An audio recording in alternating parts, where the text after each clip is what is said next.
এটা একটা সিঙ্গেল ফ্রিজের 208 লিটারের ফ্রিজ।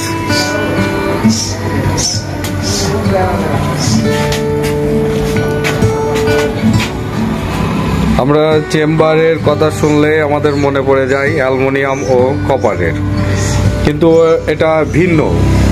এটা চেম্বার মূলত লোহার তৈরি চেম্বার। এই চেম্বারটা চেক আপ করার জন্য আপনাদেরকে একটা ম্যাগনেট দিয়ে দেখাচ্ছে। এটা একটা লোহার চেম্বার, দেখছেন ম্যাগনেটটা ধরে যাচ্ছে। এই চেম্বারটা আমাদের রিপেয়ার করতে হবে। চেম্বার লিক আছে, চেম্বারের লিকটা ঠিক এই জায়গাতে। চেম্বারের লিকটা আপনারা অবশ্যই দেখতে পাচ্ছেন, চেম্বারের লিক এখানে। তো আমাদের করণীয় চেম্বারটা রিপেয়ার করতে হলে আমরা প্রথমত এটাকে বার করছি। দ্বিতীয়ত চেম্বারটা যেহেতু এই পাইপটা আমাদের লিক আছে, সেহেতু আমাদেরকে এখান থেকে কেটে আর এই পর্যন্ত কেটে এটাকে টোটালে আমরা আউট করে দেব। আউট করে দেওয়ার পরে এখানে একটা কপার পাইপ জয়েন করে দেব, তাহলে আমাদের চেম্বারটা রিপেয়ারের কাজ সম্পূর্ণ করা হবে। আর যদি আমরা এর ওপরেই সোল্ডারিং করে দিই তাহলে পারফেক্ট রেজাল্ট আসবে না, চোকিং হওয়ার সম্ভাবনা থাকবে। তো আমরা চোকিং বা পারফেক্ট হওয়ার জন্য, চোকিং না হওয়ার জন্য আমরা করব এখান থেকে কেটে এ পর্যন্ত কেটে টোটালে টপ সাইডটুকু বাদ দিয়ে দেব। বাদ দেওয়ার পরে আমরা এখানে এতটুকু পরিমাণে একটা কপার পাইপ অ্যাড করে দিব।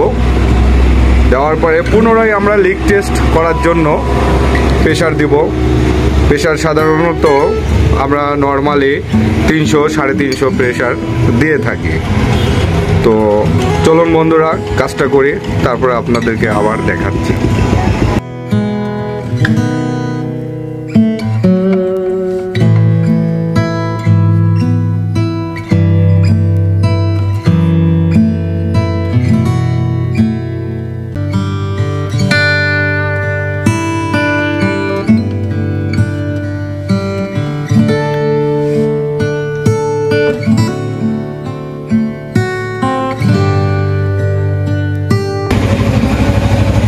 আমাদের দুই দিকে ঘষা হয়ে গেছে, দেখেন বন্ধুরা, এদিকেও ঘষা হয়ে গেছে, এদিকেও ঘষা হয়ে গেছে। এরপরে আমাদের সিরিজ দিয়ে এটাকে ভালো করে ফিনিশিং করতে হবে, কারণ পাইপটা কাটার পরে আমরা আর ফিনিশিং করতে পারবো না।